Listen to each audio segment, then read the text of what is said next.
The morning sun cast long shadows across the cobblestone courtyard of Buckingham Palace as crowds gathered for the changing of the guard ceremony. Among the sea of tourists and locals, a small family from Manchester stood near the palace gates. 7-year-old Emma clutched her mother's hand tightly, her wide blue eyes fixed on the tall soldiers in their iconic red uniforms and towering bearskin hats. Emma had been looking forward to this trip for months. Her parents, Sarah and David, had saved every penny to bring their daughter to London for her birthday. The little girl had dreamed of seeing the royal guards, having watched countless videos of them online. She carried a small notebook filled with drawings of soldiers and castles, evidence of her fascination with all things royal. The crowd pressed closer as the ceremony began. The precision of the guards' movements mesmerized Emma. Their faces remained stoic and unmovable, just as she had imagined. She watched in awe as they marched in perfect formation, their boots creating a rhythmic symphony on the ancient stones. The tourists around her snapped photos and whispered excitedly, but Emma remained silent, absorbing every detail. As the ceremony progressed, something troubling began to unfold behind the scenes. Emma's father, David, had been feeling unwell for the past few days. The long journey from Manchester and the excitement of the trip had masked his growing discomfort.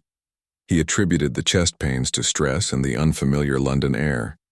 Sarah noticed her husband's pale complexion and the way he kept touching his chest, but David insisted he was fine, not wanting to ruin their daughter's special day. The family had positioned themselves near the palace railings, giving Emma the perfect view of the guards. She pressed her face between the iron bars, her small hands gripping the metal as she watched the soldiers with unwavering attention. The guard closest to their position was Sergeant James Morrison, a veteran with 15 years of service. He had performed this ceremony hundreds of times, trained to remain motionless and focused regardless of distractions. Behind Emma, her father's condition was rapidly deteriorating. The chest pains intensified and beads of sweat formed on his forehead despite the cool morning air. Sarah's concern grew as she noticed David's labored breathing. She kept asking if he was all right, but he waved off her worries, determined not to spoil Emma's moment. The little girl remained oblivious to her father's distress, completely captivated by the spectacle before her. As the minutes ticked by, David's situation became critical.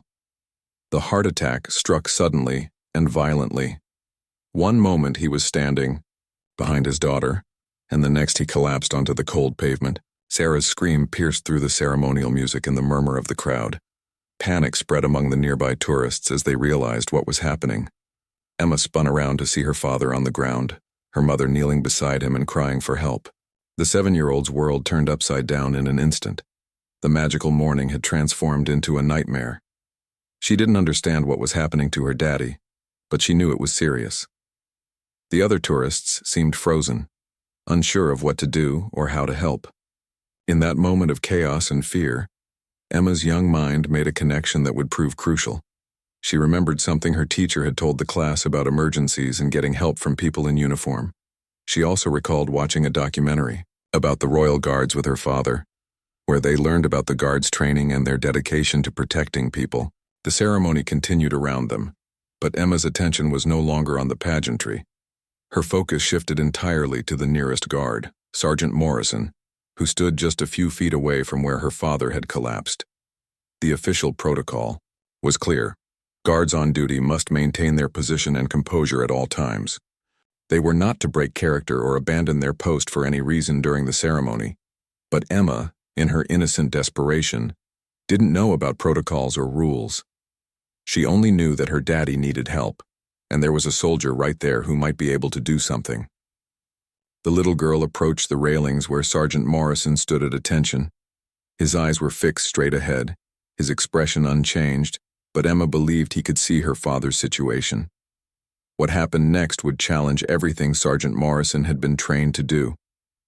The 7-year-old girl, with tears streaming down her face, began to make gestures that would test the limits of royal protocol. She had seen her father collapse, heard her mother's desperate cries for help, and witnessed the confusion of the crowd. In her child's mind, the soldier standing so close was their only hope for immediate assistance. The weight of the moment pressed down on everyone present. The ceremony that had started as a celebration of tradition and pageantry had suddenly become the backdrop for a life-or-death situation. Emma's father lay unconscious on the ground, his breathing shallow and irregular. Sarah continued to call for help, but the response seemed inadequate and slow. Emma looked up at the towering figure of Sergeant Morrison, her small face a mixture of fear, hope, and determination. She had no way of knowing that the guard was acutely aware of the situation unfolding behind him, that his training included medical first aid, or that every fiber of his being wanted to help. The conflict between duty and humanity was about to reach its breaking point, and a little girl's desperate signal would be the catalyst for a decision that would make headlines around the world. Sergeant James Morrison had served in Afghanistan before joining the Queen's Guard. He had seen combat, saved lives, and lost comrades. The discipline required for ceremonial duties was different from battlefield training, but it demanded the same unwavering focus. Standing motionless for hours, ignoring distractions, and maintaining perfect composure were skills he had mastered over his 15 years of service. But nothing in his training had prepared him for what was happening now. Through his peripheral vision, he could see the man who had collapsed just meters behind him. He could hear the woman's desperate pleas for help and the growing concern of the crowd. Every instinct screamed at him to turn around, to abandon his post, and to use his medical training to help the dying man. The protocol was absolute. Guards on ceremonial duty must not break character under any circumstances. They were living symbols of British tradition and military precision. Breaking protocol could result in court-martial, dismissal from the service, and the end of his career. Morrison had witnessed other guards face disciplinary action for far less serious breaches of duty. Emma pressed herself against the railings, her small hands wrapped around the iron bars. She looked up at the tall soldier with desperate eyes. In her 7-year-old mind, she formulated a plan that seemed logical and simple. If she couldn't make the guard move by calling to him, perhaps she could communicate in a different way. She had seen movies where people used hand signals to communicate silently. The little girl began to wave frantically at Sergeant Morrison, trying to catch his attention. When that didn't work, she started pointing toward her father's motionless body. Her gestures became more animated and desperate as precious minutes ticked away. She waved her arms, pointed repeatedly, and even tried jumping to make herself more visible to the towering guard. Morrison saw every gesture. His peripheral vision caught Emma's frantic movements, and his hearing picked up every word of her mother's desperate calls for help. The weight of his duty pressed heavily on his shoulders. He knew that breaking protocol would have severe consequences, but he also knew that a man's life hung in the balance just steps away from his position. The other tourists had begun to gather around David's unconscious form, but none of them seemed to know what to do. Some called for ambulances on their mobile phones, but the response time in central London could be unpredictable. Others stood by helplessly, creating a crowd that made it difficult for any potential help to reach the stricken man quickly. Sarah knelt beside her husband, checking his pulse and trying to remember the CPR training she had taken years earlier. Her hands shook as she attempted chest compressions, but she wasn't confident in her technique. She kept looking around desperately for someone with medical training, someone who could take over and give David a real chance of survival. Emma watched her mother's struggles and felt more desperate by the minute. She had never seen her father so still and pale. She didn't understand the full gravity of the situation, but she knew it was serious. The little girl's attention returned to the guard, who seemed like their only hope for immediate professional help. In a moment of inspiration born from desperation, Emma remembered something her father had taught her. During their preparation for the London trip, David had explained how soldiers communicated using hand signals when they couldn't speak aloud. He had shown her a few simple military gestures, thinking it would be fun knowledge to share with his daughter. The little girl began to use these signals, hoping the guard would understand her message. She pointed to her father, then made a gesture across her neck that she remembered meant emergency. She placed her hands over her heart and then pointed again to David's motionless form. Her movements were deliberate and repetitive, trying to communicate the urgency of the situation without words. Morrison's training kicked in as he recognized the military hand signals the child was using. Someone had taught this little girl basic emergency communication, and she was using it to signal for help. The realization that the child was trying to communicate in military fashion added another layer of complexity to his internal struggle. The crowd around David was growing larger, but no one with obvious medical training had stepped forward. The ambulance sirens could be heard in the distance, but they seemed far away, and might be heading to a different emergency altogether. Every second counted in a cardiac emergency, and Morrison knew from his combat medical training that immediate intervention could mean the difference between life and death. Emma's signals became more sophisticated as desperation drove her creativity. She began to combine the gestures her father had taught her with others she improvised. She pointed to Morrison, then to her father, then made a gesture that clearly meant help. She repeated this sequence over and over, her small face streaked with tears but determined in its focus. The internal battle raging within Sergeant Morrison intensified with each passing moment. His duty to the crown and his oath as a guardsman demanded that he maintain his position.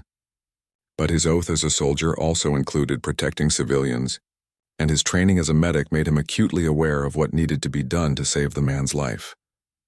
The ceremony continued around them, with other guards maintaining their positions and the crowd of tourists trying to enjoy what they had come to see.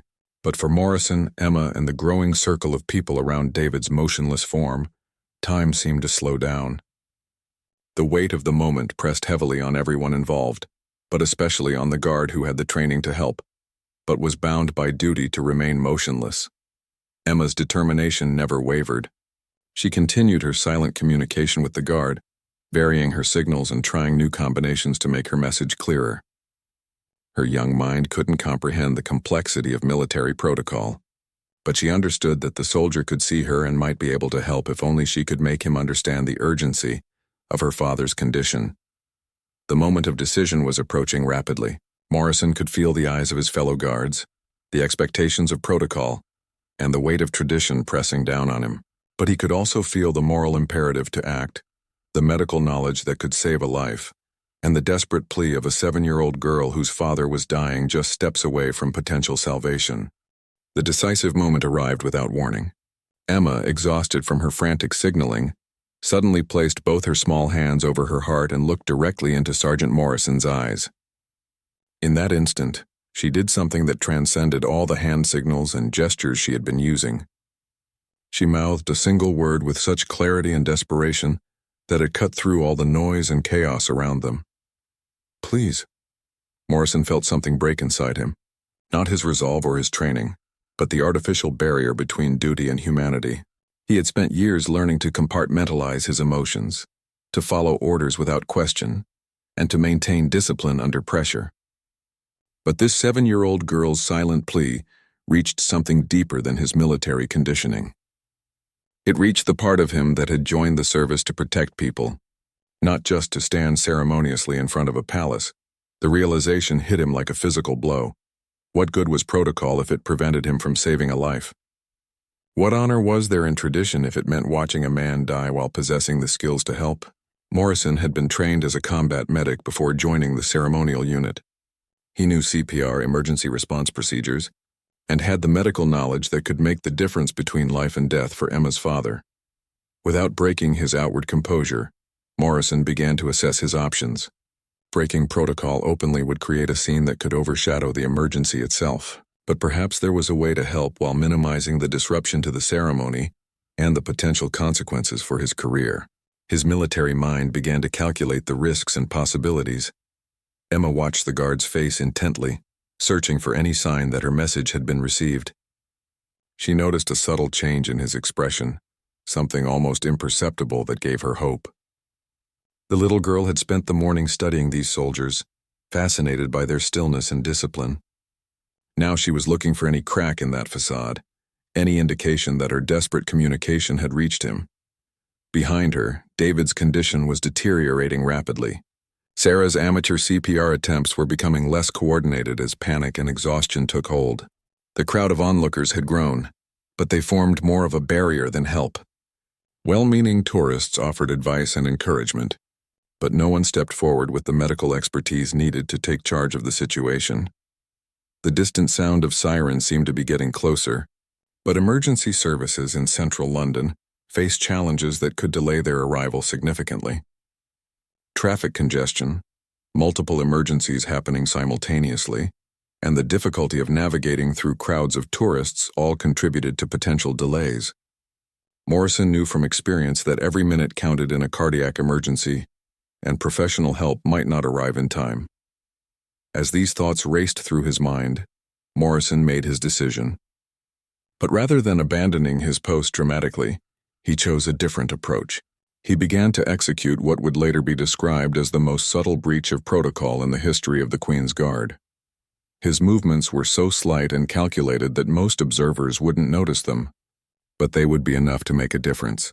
First, Morrison adjusted his stance almost imperceptibly. To the casual observer, he appeared to maintain his rigid posture, but he had actually shifted his weight and position to get a better view of David's condition. This minor adjustment allowed him to assess the situation more accurately, while still appearing to be at attention. Emma noticed the subtle change immediately. Her young eyes, trained on the guard's every movement, caught the slight shift in his position. Hope flickered in her chest as she realized that her message might have gotten through. She intensified her silent communication, pointing more deliberately at her father and then at the guard, trying to convey that she needed him to come help. The little girl's determination impressed Morrison even as it broke his heart. Here was a child showing more courage and initiative than many adults in crisis situations. She hadn't panicked or run away. Instead, she had identified a potential solution and pursued it with remarkable persistence. Her actions reminded him why he had become a soldier in the first place, to protect people like Emma and her family. Morrison's next move was even more subtle but more significant.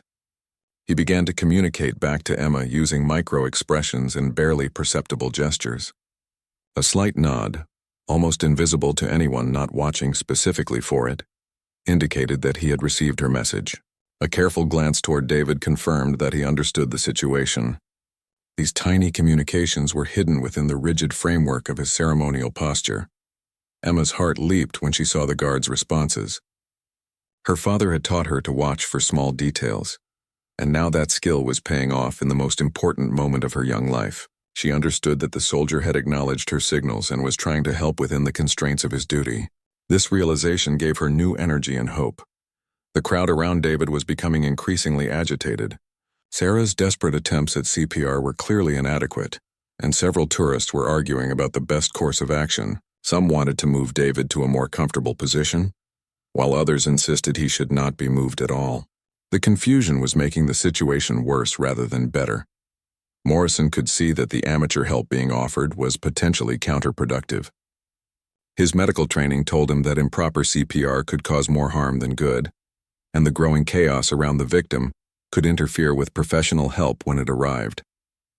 He needed to find a way to provide guidance without completely breaking protocol.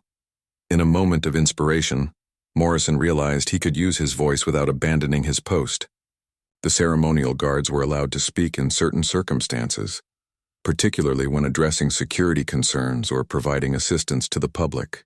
He could frame his medical intervention as falling within these allowed exceptions to the usual silence. Emma watched as the guard's lips began to move almost imperceptibly. She couldn't hear what he was saying from her position at the railings, but she could see that he was speaking. Hope surged through her as she realized that her silent plea had finally broken. Through the barriers of protocol and tradition, Morrison began to issue quiet but clear medical instructions to Sarah and the other adults gathered around David. His voice was barely audible, maintaining the illusion of ceremonial composure while providing the life-saving guidance that was desperately needed. He directed Sarah's hand placement for more effective chest compressions and advised the crowd on how to create space for proper emergency response. The transformation was immediate and dramatic. Sarah's CPR became more effective under Morrison's guidance, and the chaotic crowd organized itself into a more helpful formation. The guard had found a way to bridge his duty and his conscience, using his medical training to save a life while maintaining enough protocol to avoid creating a larger disruption.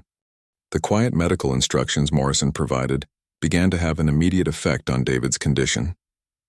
Under the guard's expert guidance, Sarah's chest compressions became more rhythmic and effective. The placement of her hands improved, and the depth and frequency of the compressions followed proper medical protocol. For the first time since David had collapsed, there was genuine hope that professional-level care was being administered, Emma pressed herself against the railings, watching intently as her mother followed the soldier's barely audible commands. The little girl didn't understand the technical aspects of what was happening, but she could see that the chaotic scene was becoming more organized. The crowd was no longer a hindrance but was actively helping by giving space and following the guard's directions. Morrison's experience as a combat medic proved invaluable. He had performed emergency medical procedures under extreme pressure, often in situations where traditional medical support was unavailable.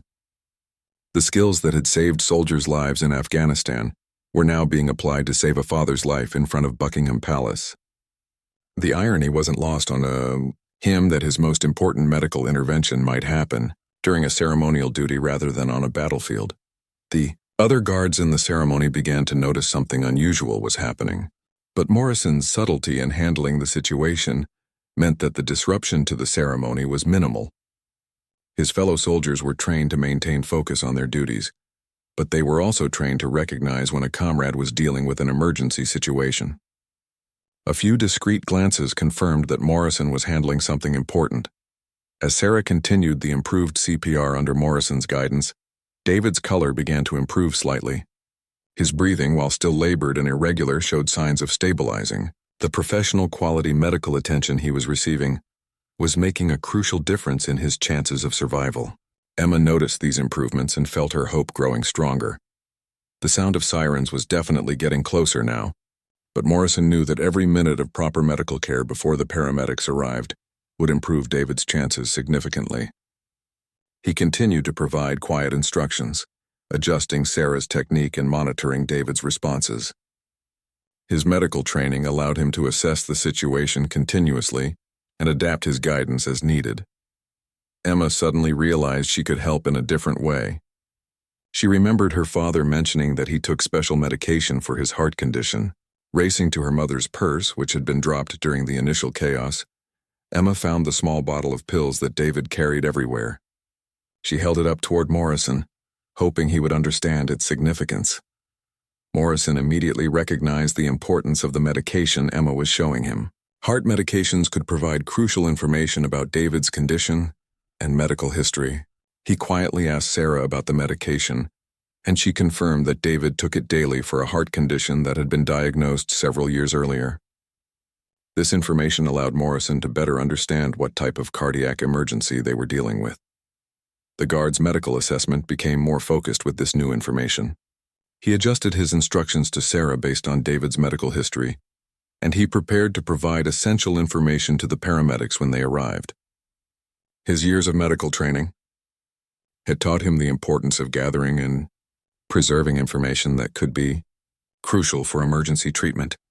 Emma felt a surge of pride and relief as she watched the guard acknowledge the importance of the medication she had found. Her 7-year-old mind had made a connection that adults in the chaos might have missed.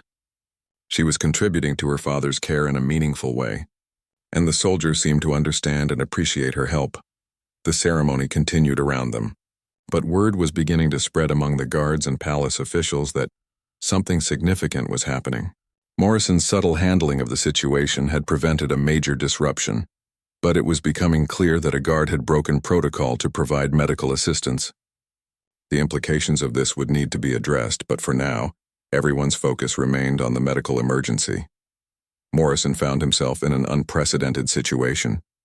He was simultaneously performing his ceremonial duties, providing life-saving medical care, and managing a delicate breach of protocol. His military training had prepared him for multitasking under pressure, but this combination of responsibilities was unlike anything he had experienced before. The stress was enormous, but his focus remained sharp. As the minutes passed, David's condition continued to stabilize under Morrison's expert guidance.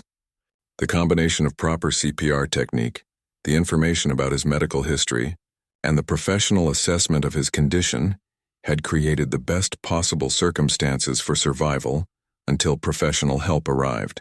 Emma's father was fighting for his life, but he was no longer fighting alone. The crowd of tourists had become inadvertent participants in a life-saving effort.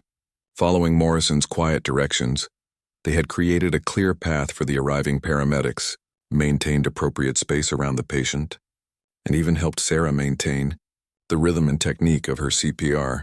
The chaos had transformed into coordinated emergency response. Under the guard's leadership, Emma continued to watch everything with intense focus.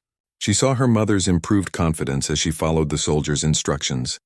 She saw her father's slight improvement in color and breathing. Most importantly, she saw that her desperate communication with the guard had succeeded in getting help for her family. Her persistence and courage had bridged the gap between protocol and humanity. Morrison knew that the paramedics would arrive soon, and he began to prepare for the transition of care. He would need to brief the medical professionals on David's condition, the treatment that had been provided, and the medical history that Emma had helped identify. His role as the primary medical responder was nearly complete, but his actions would continue to have consequences. Long after the emergency was resolved, the little girl who had started the morning excited about seeing the guards had become an active participant in saving her father's life. Her innocent belief that the soldier could help, combined with her determination to communicate across the barriers of protocol and tradition, had created an extraordinary situation. Emma had proven that sometimes the simplest human connections can overcome the most rigid institutional boundaries. As emergency sirens grew louder and the professional medical team approached, Morrison prepared to return to his ceremonial duties, but the experience had changed him, just as it had changed Emma and everyone who witnessed it. The guard had discovered that true duty sometimes meant choosing humanity over protocol, and a little girl had learned that persistence and courage could move even the most immovable guardians. The London Ambulance Service paramedics arrived with the efficiency and professionalism that had made them renowned worldwide. Their bright yellow and green uniforms cut through the crowd as they quickly assessed the situation. What they found surprised them. Instead of the chaotic scene they typically encountered at medical emergencies, they discovered an organized response with proper CPR being administered under what appeared to be expert guidance. The lead paramedic, Hannah Wright, immediately recognized the quality of care being provided. Sarah's CPR technique was textbook perfect, and the patient's positioning and the crowd management around him indicated that someone with medical training had taken charge. As she approached, she heard the quiet but authoritative voice providing continued guidance and realized it was coming from one of the ceremonial guards. Morrison smoothly transitioned from covert medical coordinator to official protocol. As the paramedics took over David's care, he provided them with a concise but comprehensive medical briefing. He reported David's condition upon collapse, the medical history revealed by his medication, the treatment provided, and the patient's response to that treatment. His military medical background allowed him to communicate with the paramedics using proper medical terminology and procedures. Hannah Wright later said she had never received such a thorough and professional handover from a civilian responder. Morrison's briefing included details about David's heart medication, the exact duration and technique of CPR administered, observed changes in the patient's condition, and even environmental factors that might affect treatment. It was clear to her that someone with extensive medical training had been managing the emergency. Emma watched as the paramedics took over her father's care. The professional medical equipment and the confident manner of the emergency team reassured her that her daddy was now in expert hands. She still clutched the medication bottle that had proven so important, and one of the paramedics thanked her specifically for thinking to retrieve it. The 7-year-old felt proud that she had helped save her father's life. David's condition had stabilized significantly during the time Morrison had been covertly managing his care. The paramedics found a patient whose vital signs were much stronger than typically expected after a cardiac event of this severity. The quality of the immediate response had undoubtedly improved David's chances of full recovery and reduced the likelihood of permanent damage to his heart. As the medical team prepared David for transport to the hospital, Sarah finally had a moment to realize what had happened. Through her tears and relief, she looked toward the guard who had quietly saved her husband's life. Morrison had returned to his ceremonial position, appearing once again as the stoic and immovable figure she had seen at the beginning of the ceremony. But Sarah knew better now.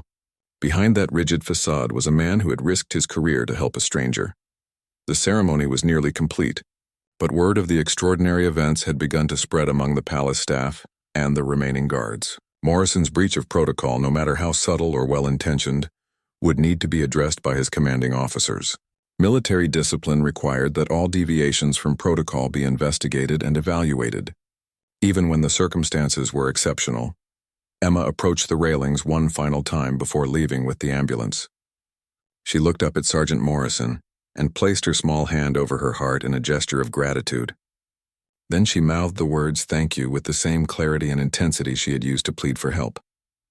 Morrison, while maintaining his ceremonial composure, acknowledged her thanks with the slightest nod, a gesture so subtle that only Emma noticed it. The ambulance departed with David, Sarah, and Emma aboard. David's condition remained stable, and the paramedics were optimistic about his prognosis. The immediate CPR and medical management he had received had prevented the worst outcomes of his heart attack. Emma held her mother's hand as they rode to the hospital, both of them knowing that a soldier's decision to break protocol had saved their family. Back at the palace, Morrison completed his ceremonial duties, but he knew that the consequences of his actions were just beginning. His commanding officers would need to investigate the incident, evaluate his breach of protocol, and determine appropriate disciplinary measures. Despite the positive outcome, military regulations were clear about the importance of following orders and maintaining discipline. Colonel Patricia Hendricks, Morrison's commanding officer, had already been briefed on the situation. As a career military officer, she understood the importance of protocol and discipline, but she also understood that exceptional circumstances sometimes required exceptional responses. The preliminary report suggested that Morrison had found a way to provide life-saving medical assistance while minimizing disruption to the ceremony and maintaining the dignity of his position. The investigation would be thorough but fair. Morrison's service record, his medical training, and the specific circumstances of the emergency would all be considered. The fact that he had likely saved a man's life while finding a way to maintain most ceremonial protocols would weigh heavily in his favor. Military justice recognized the difference between insubordination and moral courage. News of the incident began to spread beyond the military chain of command. Tourists who had witnessed the event shared their stories and videos on social media. The image of a little girl desperately trying to communicate with an immovable guard and the subsequent life-saving intervention captured the public imagination. The story began to trend online as people shared their admiration for both Emma's courage and Morrison's humanity.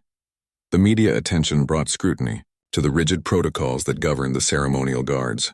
Public opinion was overwhelmingly supportive of Morrison's actions, with many people questioning whether traditional military discipline should prevent soldiers from saving lives. The incident sparked a broader conversation about the balance between ceremonial duties and moral responsibilities. Emma's story became particularly compelling to the public. The image of a 7-year-old girl using military hand signals to communicate with a royal guard captured hearts around the world. Her determination, courage, and quick thinking in retrieving her father's medication made her a symbol of how ordinary people could rise to extraordinary challenges. At the hospital, David's recovery progressed better than expected. The cardiac specialist treating him confirmed that the immediate and professional medical response he had received had prevented significant damage to his heart. The doctor specifically noted that whoever had managed his care before the paramedics arrived had likely saved his life and preserved his long-term cardiac function. As the day ended, Morrison reflected on the choice he had made. He had risked his military career to save a stranger's life, guided by the desperate plea of a 7-year-old girl. The consequences were still unknown, but he felt no regret about his decision. Some choices transcended protocol and regulation, reaching into the deeper purposes of military service and human compassion. The story was far from over. The investigation into Morrison's actions would determine his professional future, while Emma's family began their journey toward recovery and healing. The incident had touched the lives of everyone involved and would continue to resonate far beyond the palace gates where it had occurred. 3 weeks after the incident at Buckingham Palace, the formal military investigation reached its conclusion. Colonel Hendricks sat across from Sergeant Morrison in her office. The official report spread between them. The investigation had been thorough, interviewing witnesses, reviewing security footage, and consulting with medical experts about Morrison's intervention during David's cardiac emergency. The findings were unprecedented in the history of the Queen's Guard. Morrison had technically broken protocol by abandoning his ceremonial duties to provide medical assistance. However, the investigation concluded that his actions were justified by the emergency circumstances and that his method of intervention had minimized disruption while maximizing the life-saving potential of his medical training. The report specifically commended Morrison for finding a creative solution that balanced his ceremonial duties with his moral obligation to preserve human life. Rather than dramatically abandoning his post, he had provided covert medical guidance that proved crucial in stabilizing David's condition until professional help arrived. The military tribunal recognized this as an example of exceptional judgment under pressure. Colonel Hendricks delivered the verdict with a mixture of military formality and personal pride. Morrison would face no disciplinary action for his breach of protocol. Instead, his actions would be recognized as an exemplary display of the values that the military sought to instill in its personnel: courage, compassion, and the willingness to serve others even at personal risk. The decision was influenced heavily by public opinion and media coverage of the incident. Emma's story had captured international attention, with news outlets around the world reporting on the little girl who had convinced a royal guard to break centuries of protocol to save her father's life. The positive coverage had put pressure on military leadership to recognize Morrison's humanitarian actions. More importantly, the medical evidence was overwhelming. The cardiac specialist treating David had provided testimony that Morrison's immediate and professional medical intervention had been crucial to the patient's survival and recovery. Without the proper CPR guidance and medical assessment provided by the guard, David's heart attack could easily have resulted in death or permanent disability. The royal family itself had taken an interest in the case. When briefed on the incident, senior members of the House of Windsor expressed their support for Morrison's actions. The monarchy's modern approach emphasized public service and humanitarian values, making Morrison's choice to save a life consistent with contemporary royal principles. Emma and her family were invited to return to London for a special ceremony recognizing both Morrison's heroism and Emma's courage in seeking help for her father. The 7-year-old had become something of a celebrity, with her story inspiring children around the world to be brave in emergency situations and to trust that people in uniform could help them when needed. The Laoi ceremony took place in the same courtyard where the dramatic events had unfolded. Emma wore her best dress and carried a card she had made for Sergeant Morrison, featuring drawings of soldiers and hearts. Her father, David, was present and healthy, having made a full recovery from his heart attack thanks to the immediate medical attention he